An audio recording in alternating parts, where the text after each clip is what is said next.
이렇게 씁니다. 이 영린이라는 말은요, 이 역자가 거스릴 역자고요, 린자는 비늘린 자를 씁니다. 그러니까 그 영린이란 말은 무슨 얘기예요? 거꾸로 난 비늘이라는 뜻이 되겠죠. 여러분, 비늘이 한 방향으로 쫙 놔야 이게 만져도 매끄럽고 이러지, 매끄럽게 잘 가다가 하나가 딱 거꾸로, 그죠? 거슬러져 있으면 어떻게 해요? 손에 까칠거리게 걸리겠죠. 그래서 영린이 이제 그런 의미입니다. 그래서 본래 이제 용의 목에 난 거꾸로 난 비늘이라는 의미를 담고 있어요. 이 영린이라는 말, 본래 이제 한비야라고 하는 사람이 원래 이 얘기를 했는데, 누구든지 용이라고 하는 짐승을요 올라타기만 하면 천하를 호령할 수 있다는 거예요. 그 용에게 올라타기만 하면. 그래서 용이 올라탄 사람에게 재물을 가져다 주기도 하고 권세를 주기도 하고, 하여간 원하는 것들은 다 소원을 이루어지는데, 희한하게 목에 거꾸로 난 비늘 하나가 있어서 자꾸만 어때요? 신경 쓰이게 만드는 거예요. 그래서 이상하잖아요. 다른 비늘들은 다 한 방향으로 있는데 얘만 이상하게 자꾸 눈에도 걸리고 손으로 만져도 걸리적거리고 뭐 이렇게 되니까, 얘는 뭐 있다 위로 생겼어 이래가면서 그거를 건드려서 그것을 잡는 순간 혹은 뒤트는 순간 용이 용트림을 해가지고요, 그렇게 자기에게 권력과 출세와 부를 주던 이 탄 사람을 떨어뜨려서 죽인다는 거예요. 자, 그래서 이게 영린지화입니다. 그래서 중국 사람들에게는요, 이런 영린이라고 하는, 영린지화라고 하는 이 사상이 있어가지고 자신의 영린 같은 사람을 절대로 함부로 내치지 않는다고 합니다.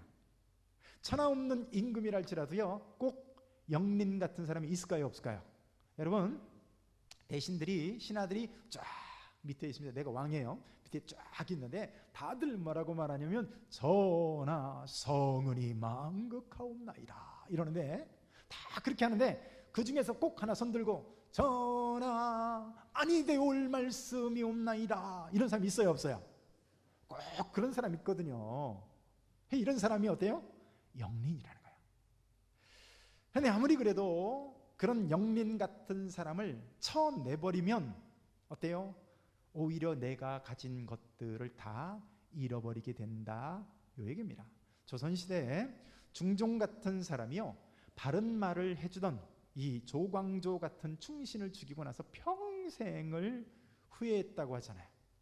왜냐면 이 중종에게 있어서 이 조광조는 영린인 거야. 늘 입 바른 소리, 늘 쓴소리, 늘 곁에서 콕콕 찌르는, 그것이 꼴보기 싫어서 그를 처단을 했는데 어때요? 알고 보니까 이 조광조야말로 충신이었더라는 거죠. 어떤 사람은 평소에 인격도 좋고 다 좋아요.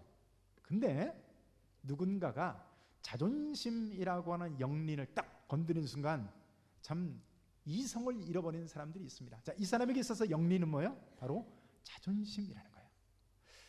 요즘 대박난 영화 중에 하나가 기생충이라고 하는 영화죠.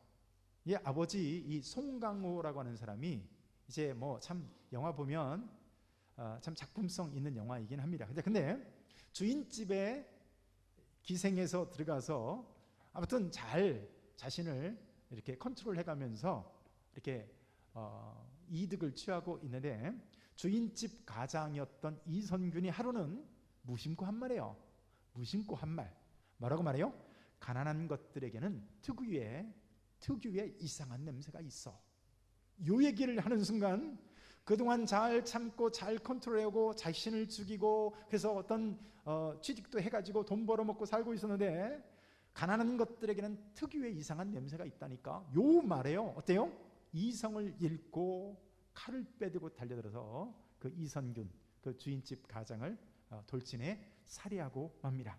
여러분, 그동안 신분을 속이고 잘 컨트롤해 오다가 여러분 갑자기 칼을 들고 달려들어서 주인을 해친 그 이유가 뭐예요? 그 사람에게 있어서 영린은 뭐였습니까? 가난한 것들이라고 해서 어떤 거기에 대한 이 무엇이 있는 거죠. 아무리 좋은 교회를 부임해서 목회를 해도요, 꼭 사람의 가슴을 콕콕 후벼 파는 사람들이 꼭 그런 영린이 하나씩 있습니다. 그래서 목사님이 어떻게 합니까? 저 사람만 없으면 내가 목회 잘 할 것 같은데, 근데요, 그 사람이 영린이에요. 여러분 회사를 가보세요. 꼭 아까 그 아니되옵나이다 하는 사람처럼 꼭 사사건건 그런 영린 같은 역할을 하는 사람이 있습니까? 없습니까? 있다는 거예요. 어떤 사람은 무시당할 때 이성을 잃은 듯한 그런 분을 참 사귀지 못해서 참 괴로워하는 사람이 있고, 어떤 사람은요, 사람마다 다 달라요. 무례한 상대방의 어떤 태도 때문에 이성이 날아가 버리는 사람들이 있어요. 여러분, 이런 사람들 앞에서 우리는 어떻게 신앙생활하고 삶 속에서 살아가야 할까요? 여러분, 다윗이라는 사람은 아주 매력이 있는 사람이에요. 제가 성경에 있는 인물들 가운데서 제일 좋아하는 인물이 누구냐면 바로 이 다윗입니다. 그래서 다윗이 3m 가까운 이 골리앗을 참 그와 싸워서 이기는 그의 이 용맹을 한번 보세요. 생긴 건 또 얼마나 잘생겼는지, 얼굴이 붉고 아름다웠다, 이렇게까지 얘기하죠. 음악성은 또 얼마나 탁월한지, 그가 수금을 타면 어때요? 악신이 들렸던 이 사울 왕의 악신이 막 떠나가는 거예요. 할렐루야. 놀라운 능력의 연주자 아니겠어요? 힐링 치료가 일어나는 거예요. 그러니까 여러분, 수금을 타는 것이나 또 어떤 그의 사람 됨됨을 보나, 여러분 자기 한 몸 쫓겨 다니기도 힘든데 어때요? 수많은 억울한 사람, 원통한 사람, 이런 사람들을 다 거둬들이는 이런 또 덕장이었어요. 용맹하죠. 음악성 좋죠. 감수성 좋은 사람이죠. 인격 좋죠. 거기다가 또 어때요? 이 사람이 그 인물도 좋죠. 등등 뭐 이런 것들 보면 참 이렇게 흠모할 만한 상황인데, 오늘 다윗이 지금 어떤 상황에 빠지게 되었습니까? 이 아들 압살롬이라고 하는 이 아들이 반역을 일으킨 거예요. 아버지를 향해서 칼을 빼든 겁니다. 자식이 아버지를 죽이려고 해요. 여러분, 이거보다 더 비참한 게 어디 있겠어요? 하여간 자식들이 문제입니다. 그죠? 자식들이 문제예요. 요즘 TV에서 계속 보도되는 그 뉴스의 중심에 이슈가 누구에게 있어요? 건수가 뭐예요? 자식 문제 아닙니까? 이 조국이라는 분의, 법무부 장관 이 조국이라는 분의 그 이제 딸 문제가 계속 불거지더니 또 어때요? 뉴스에서 이번에는 아들로 또 아들까지 곁들여서 그렇게 됐습니다.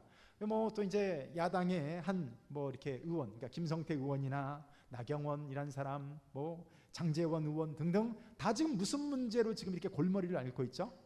아버지가 쌓아왔던 명성, 신뢰, 명예 등등을요, 자식들이 한순간에 먹칠을 해버린 거예요.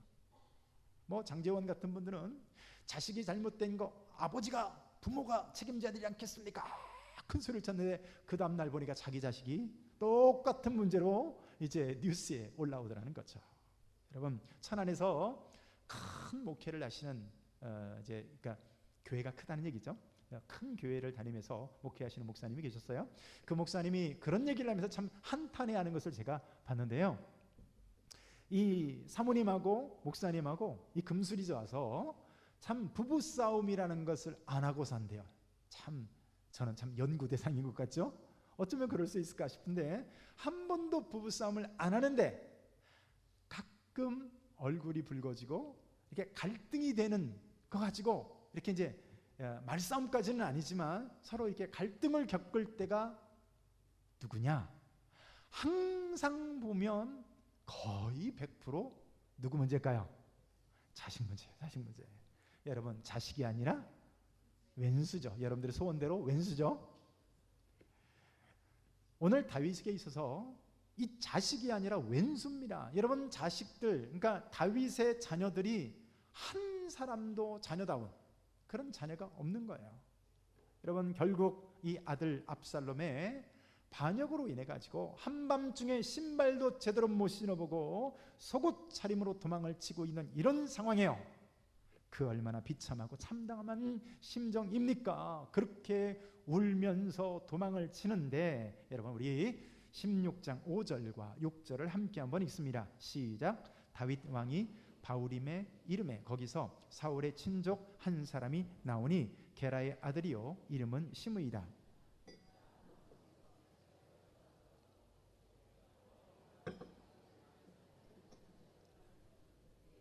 모든 백성과 용사들은 다 왕위의 좌우에 있었더라. 다윗이 지금 얼마나 어려운 상황이에요.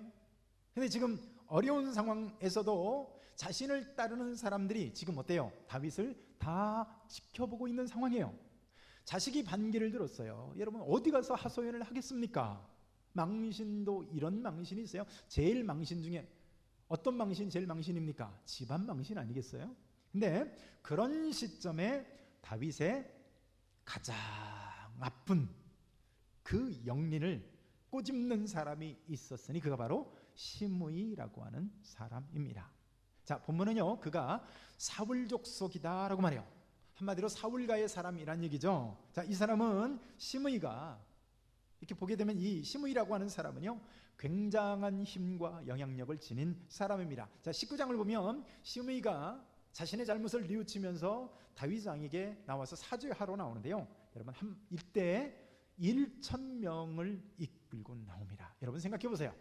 한 사람이 1,000명을 거느리고 나와서 다윗 앞에 부복하고 엎드릴 정도니까 여러분 이 보통 거목이 아니죠. 한마디로 엄청난 재야 인사라고 말할 수가 있는 겁니다. 자, 그런데 이 사람이 다윗이 정권을 잡고 있을 때, 힘이 있을 때는 어때요? 숨죽이고 있다가 지금 비참하게 다윗이 정권을 잃고 도망치고 있는 그 상황 가운데 나와서 지금 악담을 하면서 저주를 하고 있는 거야. 그러니까 여러분 얼마나 비겁한 사람입니까?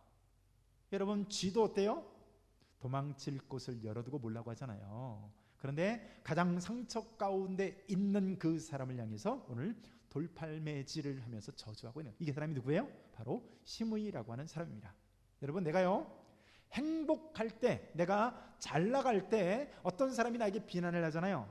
어때요? 견딜만 합니다. 그런데 내가 인생의 바닥에 있을 때 가장 힘들고 견딜 수 없어서 울고 있는 그때에 누군가가 비난을 하거나 악한 저주를 퍼부으면 어때요?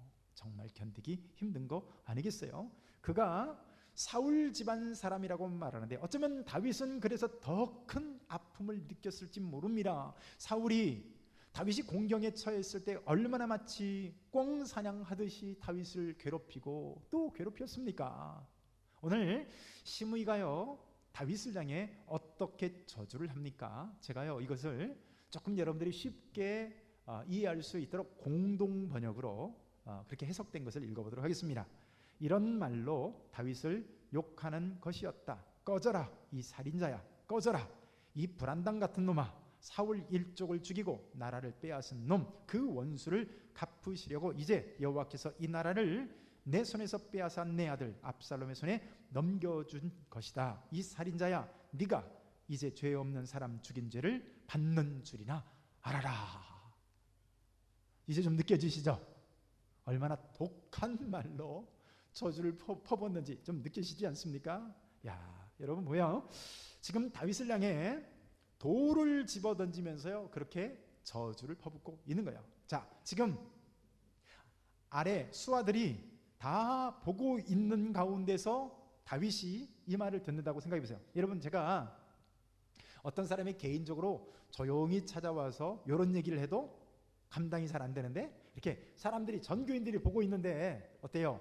어떤 사람이 와가지고 되겠어요 라고 한다면 그 상처가 비교가 되겠냐고요. 지금 다윗이 그런 상황이에요. 자기 수하들이 다 보고 있는데 그때 이 시므이가 이런 악하고 독한 말로 이런 얘기를 합니다. 티끌을 날리면서요 공개적으로 지금 모욕을 하고 있는 거죠.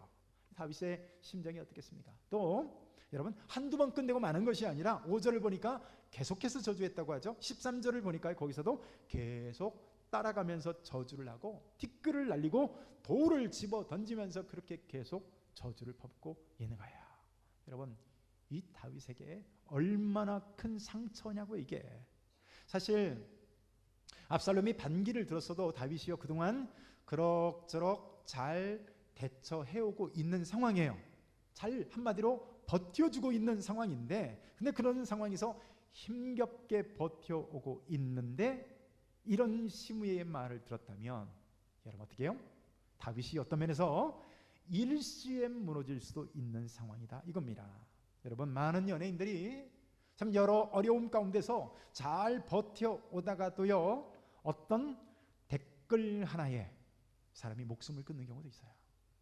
많은 부부가 잘 이겨내 오다가도 어떤 문자 하나에 파국에 이르기도 합니다. 자, 오늘 다윗의 심경을 잘 대변해 주는 인물이 있는데요, 우리 16장 9절 한번 읽습니다. 시작. 수르야의 아들 아비새가 왕께 여짜오되 이 죽은 개가 어찌 내 주 왕을 저주하리이까 청하건대 내가 건너가서 그의 머리를 베게 하소서 하니.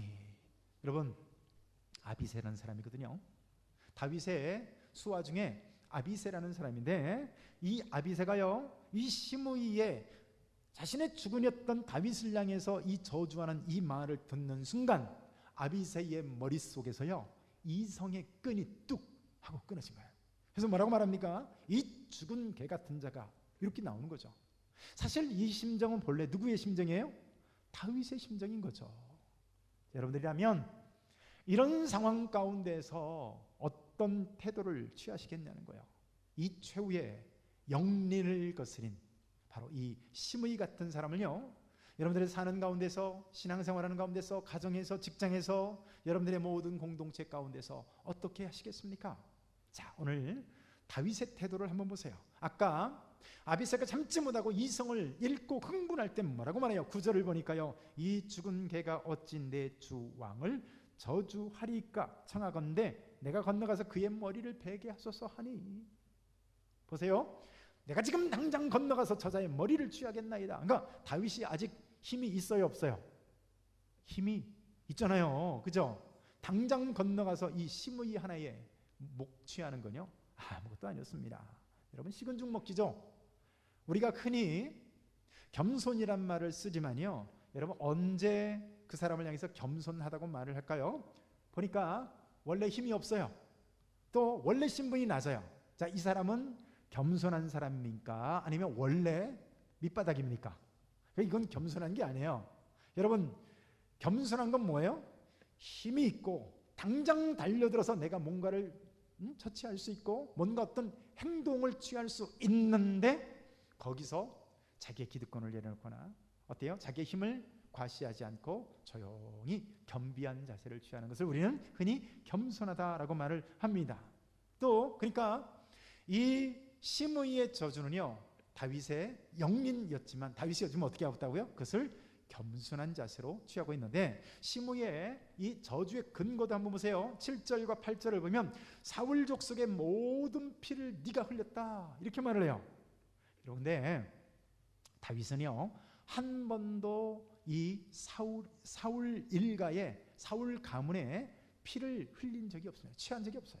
오히려 그렇게 자기 자신을 괴롭혔던 이 사울이 죽었을 때 어떻게 해요? 통곡을 하면서 슬퍼하고 애매하게 무고하게 그를 죽였던 사람을 처형시킬 정도로 다윗은 안타까워했습니다. 또 사울 왕의 손자인 무비보셋을 향해서는 어떻게 대우를 해줍니까? 자기 자녀들과 똑같은 밥상에서 왕의 잔치에, 왕의 식탁에 함께 식사할 수 있도록 이런 참 있을 수 없는 배려를 해주더라는 거죠.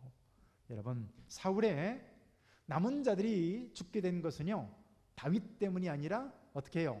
자기들 스스로 제껴에 속아가지고 서로 상쟁하다가 결국 그렇게 죽게 된 겁니다. 그러니까 지금 시므이가 이 나쁜 놈아, 사울 가문의 모든 피를 흘린 이 불안당 같은 놈아, 이렇게 하면서 저주를 하는데, 사람은 어떤 존재예요?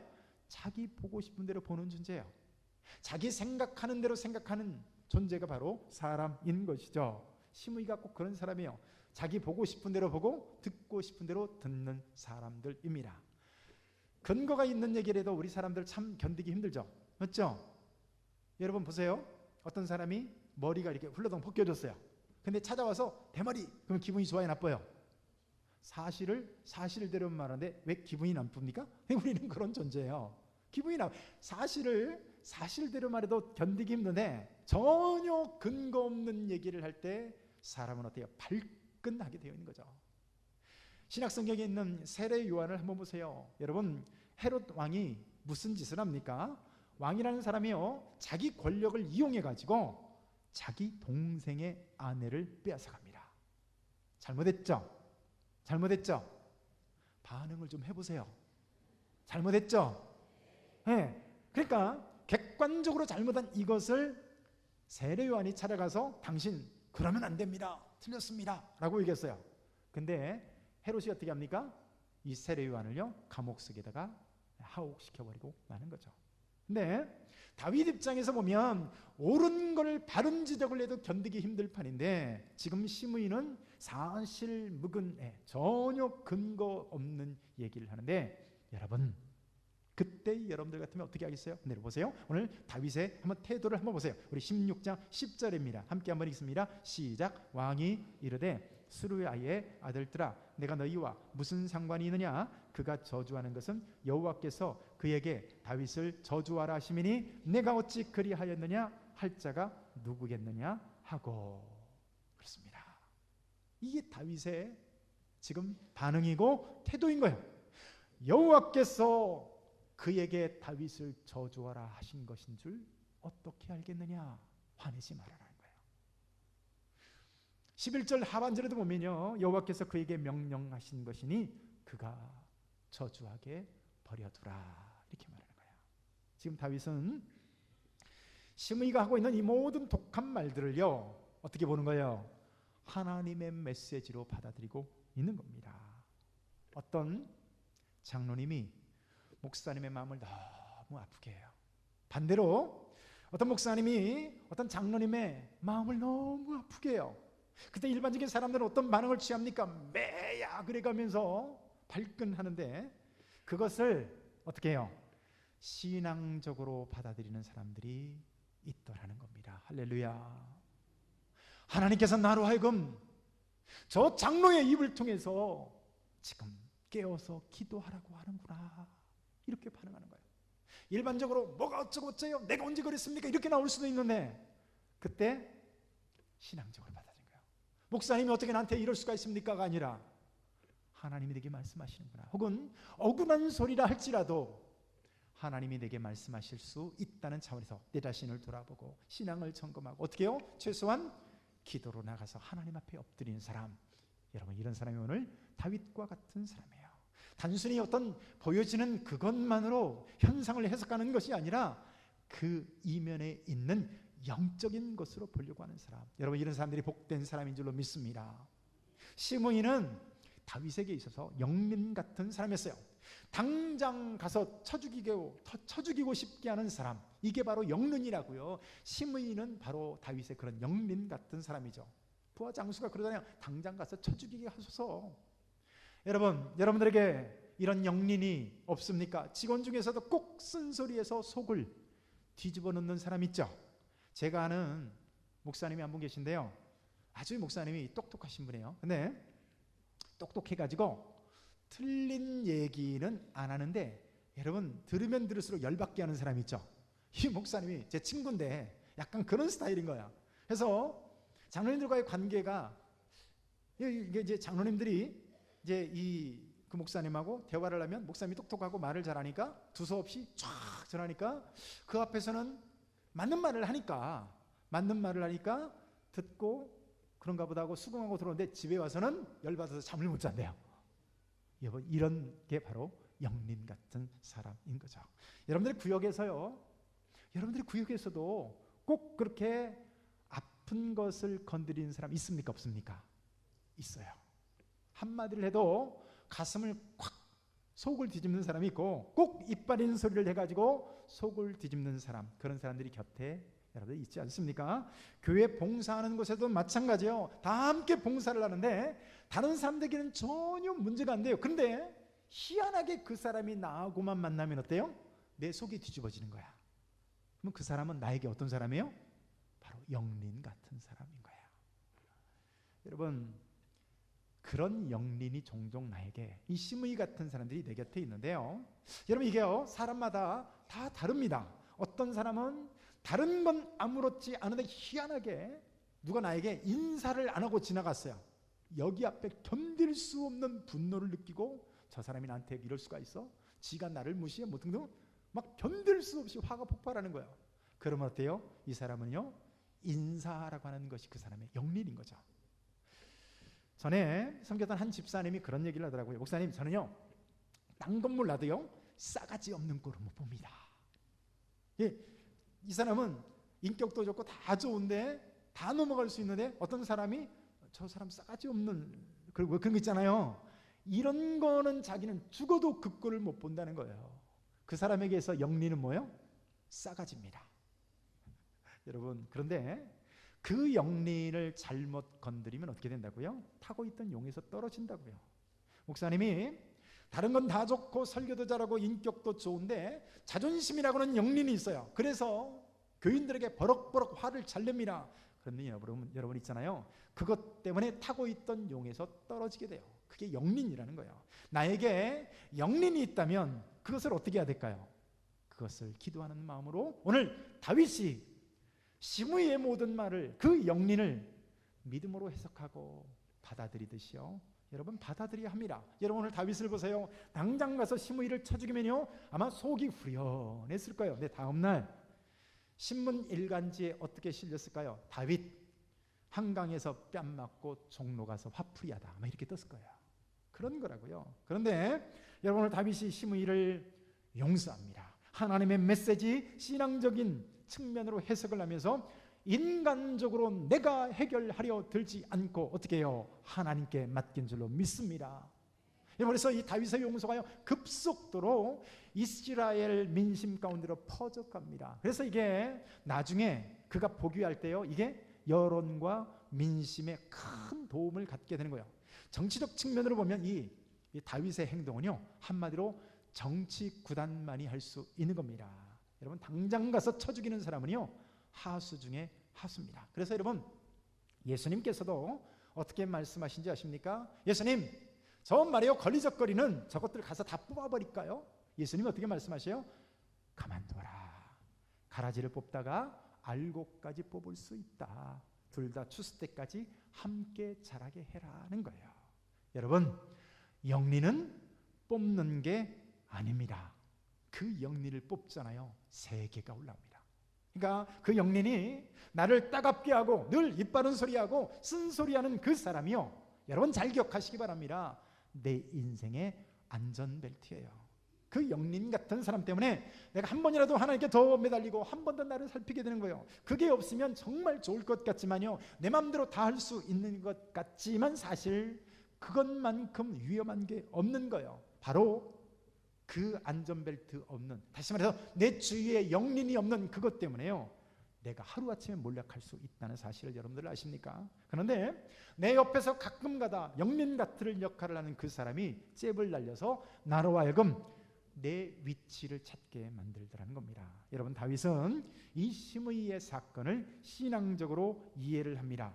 모욕적인 상황을 잘 견디고 내 손으로 내가 악을 갚지 않습니다. 함께 악해지지 않는 거예요. 오히려 시므이 같은 사람을 하나님의 손에 맡겨드립니다. 여러분 결국 어떻게 되었을까요? 19장 6절을 보면 시므이는 결국 다윗이 다시 예루살렘에 돌아올 때 그때요 나가서 다윗 앞에 무릎 꿇고 엎드려 살려달라고 애걸을 합니다. 여러분 영린을, 이 거꾸로 난 시므이라고 하는 이 비늘을 누가 뽑아버렸어요? 믿음으로 이해하고 하나님께 맡겼더니 하나님께서 갚으시고 하나님께서 뽑아주신 줄로 믿습니다. 선으로 악을 이기시길 축복합니다. 남의 죄 때문에 내가 저주받는 사람은요 어리석은 사람이에요. 여러분 결국 열왕기상 2장을 가보면 결국 어때요? 다윗을 멸시한 그 죄로 인해서 결국 이 시므이는 솔로몬에게 결국 처단당해서 죽게 됩니다. 여러분 오늘 나를 거스리고 나를 때로는 아프게 하는 그 영린 같은 그 사람을요 믿음으로 이해하시고 여러분 오늘도 복된 길로 걸으시는 저와 여러분들이 되시기를 축복합니다. 한 목소리에 한번 기도합니다. 오늘도 기도할 때 하나님 오늘 나를 아프게 하는 영린 같은 사람이 있습니까? 틀린 얘기는 아니지만 나의 마음을 오늘도 거스르고 불편하게 만드는 그 어떤 사람이 있습니까? 하나님 믿음으로 이야기하시고 신앙적으로 바라보는 우리 될 수 있도록 하나님 인도하여 우리 한 목소리를 기도합니다. 하나님 아버지 오늘도 감사합니다. 아버지 하나님 오늘 우리는 어떤 자세